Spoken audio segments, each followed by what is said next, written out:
Exercice numéro 1. Complétez les phrases suivantes. La masse d'un corps est une grandeur invariable qui se mesure avec une balance. Son unité est kilogramme, son symbole kg. Elle représente la quantité de matière qui constitue le corps. Il ne varie pas avec le lieu. Deuxième phrase. Le poids d'un corps est la force exercée par la Terre sur ce corps.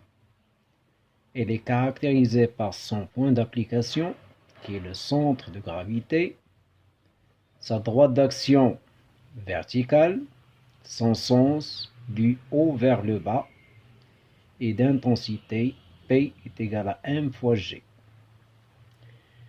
L'intensité du poids d'un corps se mesure avec un dynamomètre.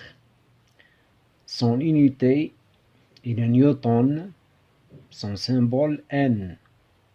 Elle varie avec le lieu et l'altitude. Exercice numéro 2.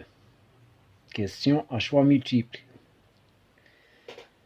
La relation entre l'intensité du poids et la masse en un lieu donné est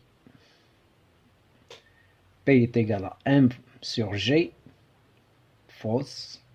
P est égal à M plus G, fausse. P est égal à M fois G, juste.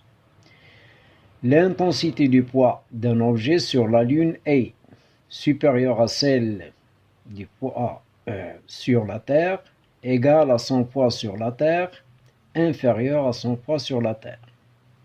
La réponse juste est la troisième, inférieure à son poids sur la Terre, car l'intensité de pesanteur sur la Lune est inférieure à l'intensité de pesanteur sur la Terre. L'intensité du poids d'un corps augmente avec l'altitude, ne varie pas avec l'altitude, diminue avec l'altitude. La bonne réponse, diminue avec l'altitude, parce que lorsqu'on s'éloigne du centre de la Terre, l'intensité de pesanteur diminue, donc l'intensité de poids diminue aussi.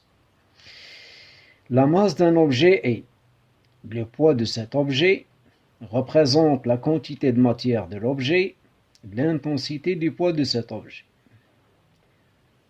La bonne réponse est la deuxième, représente la quantité de matière de l'objet.